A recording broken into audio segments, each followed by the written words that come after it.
Guys, meron na naman akong bagong deliveries. Ayan, yung aking taga-deliver. Oh, ayan.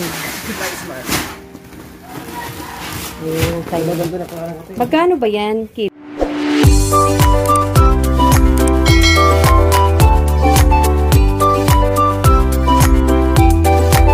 Magkano isang sako niyan? 250. So, ito yung deliver niya kanina. Ito, yung kalahati nitong sako, ilan? Magkano ta? 9.25. So, siguro pwede na natin pang 42 to. So, ayan guys, sinagdagan ko ng tatlong SPI, isang sakong laon, at saka apat na kalahating gagawin natin. Ayan yung dinurado. So, gagawin natin 42. Isang kilo. So, yan. Medyo hirap na ako magtanggal dyan kasi tinumpok mo na yan dyan lahat. Ayan, si Anino. Ayan, yung SPI, tinakpan mo na. Okay. Andiyan na, okay na lahat? Meron pa? Ayan yung dagdag ulit. Na isang sako. So, sana, first in, first out. So, paano yan? Tinakpan mo na yung mga 7 sakong SPI dyan. So, ayan, magbabayad na ako. Ayan, sa payment na tayo. Ayan, 9,000 yan, ha.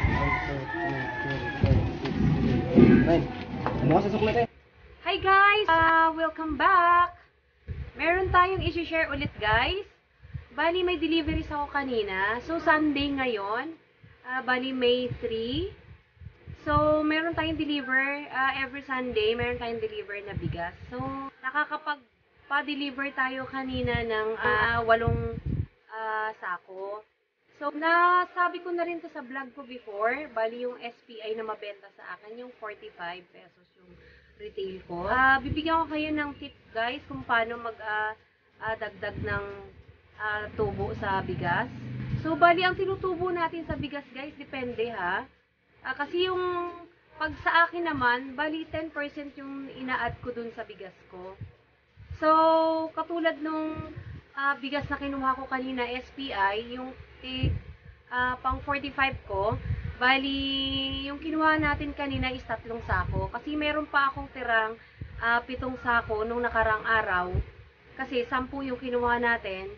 So, meron pang natira, bali nakafocus kasi yung ibang customer ko sa 40 halaga ng bigas ko. So, yung 45, konti lang yung nabawas.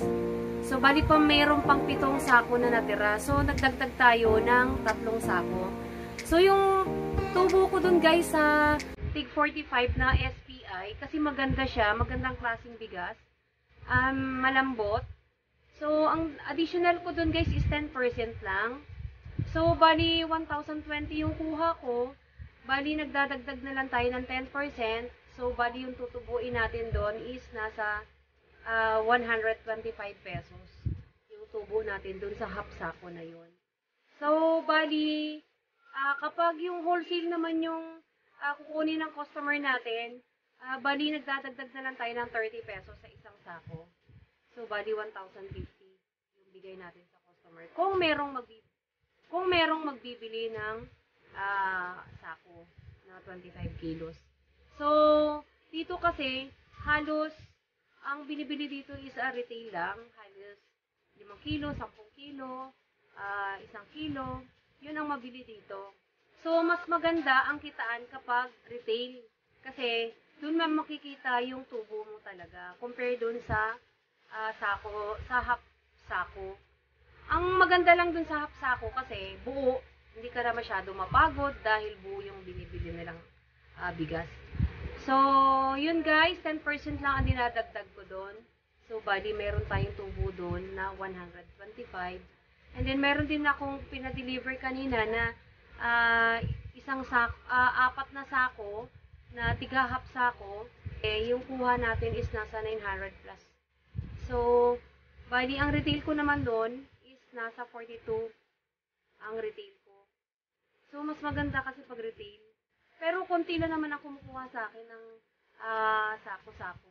Kasi yung iba kasi hindi naman nagsasako-sako, bihira ang magsasako-sako. May kumukuha lang ng sako-sako minsan dito is minsan 2 tao or 3 tao. Yung mga ganyan lang. Pero minsan, kadalasan talaga retail. So, yun lang guys. Halos 10% lang talaga ang tinutubo natin sa bigas. Pero depende sa bigas kasi minsan yung bigas na matigas, kailangan, hindi tayo pwede mag 10% dun sa matigas na bigas. Kasi, yung iba kasi minsan na bigas para siyang NFA. So, ayaw nila ng ganon. Pero, hindi naman tayo nagtitinda ng ganon na matigas kasi medyo masarap naman ang bigas ngayon. So, yung isang sakong bigas na pinadeliver ko guys, bukod dun sa 3 at saka sa 4 na sako, meron akong pinadeliver na maalsa naman siya. So, yung kita natin dun sa maalsa is nasa 200 pesos sa isang sako mismo.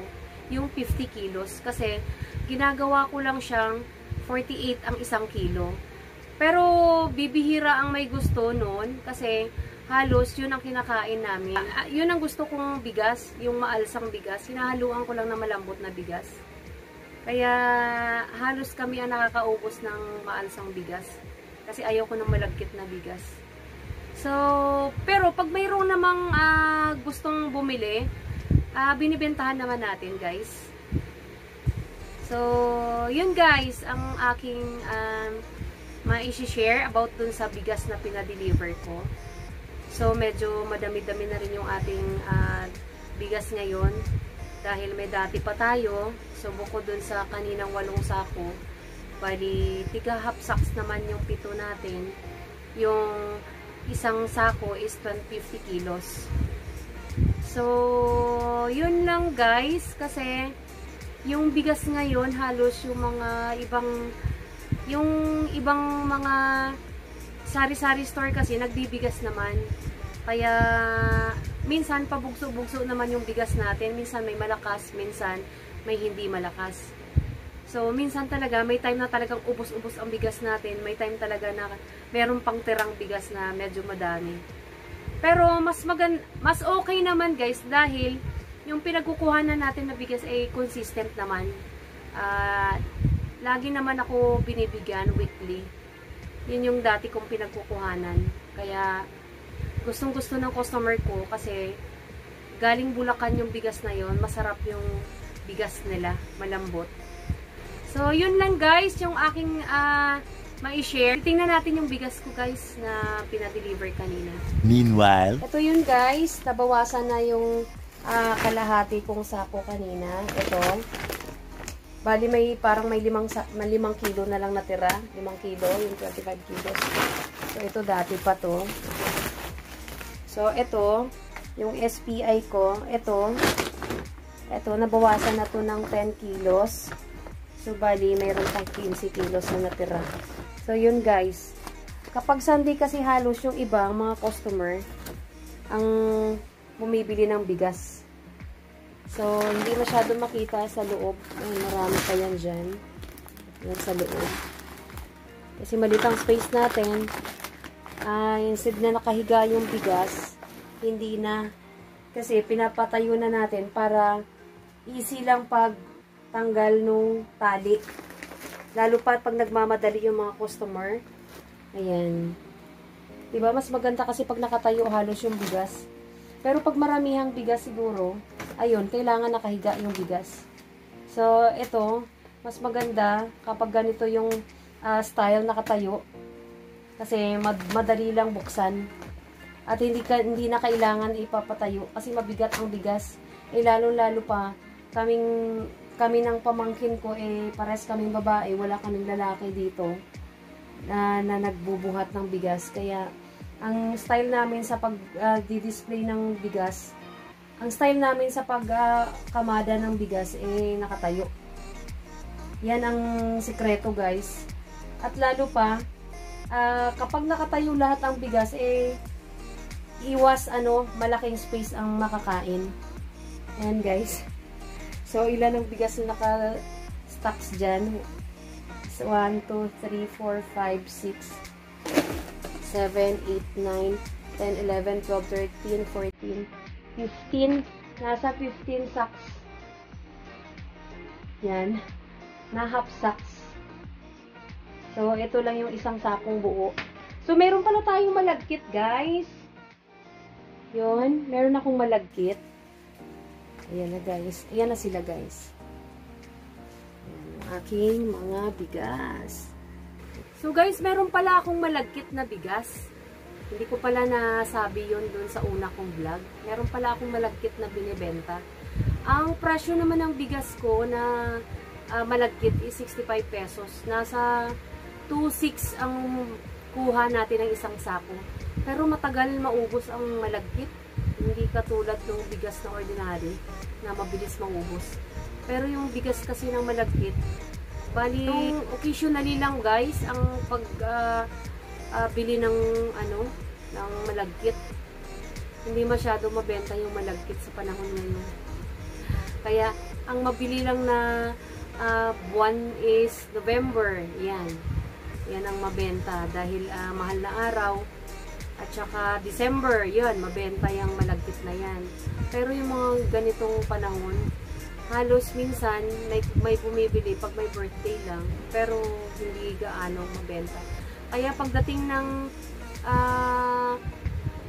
ng mauubos na yung isang sako, kasi wala namang half sako na malagkit. So, bali yung mauubos yan halos mga ilang buwan, 5 months, minsan sobra pa. Kaya pagdating ng matagal, hindi na masyadong malagkit yung bigas. Ganun pala yun. Tsaka medyo nangingitim yung butil ng bigas kapag matagal na yung malagkit. Ganun pala yun. So, ngayon yung malagkit ko dyan is bago naman. Kadi-deliver lang nung March. Kaya bago-bago pa. So, sana mauubos. Kasi meron namang bumibili minsan 2 kilo, pa isang kilo, kalahating kilo kasi ginagawa nilang champurado. So, sana maubos agad kasi pag tumatagal kasi malagkit, hindi na masyadong maganda. So, yun lang guys. Hanggang dito na lang tayo. At salamat. At yung hindi pa nakakapag-subscribe, subscribe na. Para masaya tayo. At saka pakihit na rin ang notification bell para updated kayo sa aking panibagong video ulit guys. Bye! Salamat sa mga neighbor ko. Shout out pala doon sa aking mga kapitbahay. John Ray, Anika, Jaja, Jeneline Pabunan, Dudong Lucero, Mamila, Judy Pabunan, Casey, Rosalie Hulaw, at sino pa ba? Kasi gusto ng mga neighbor ko, isa-shoutout sila. So, and then Marites Batayola, shoutout sa inyo guys, mga neighbor ko. Thank you for watching. Bye! God bless! Ingat tayong lahat! Bye!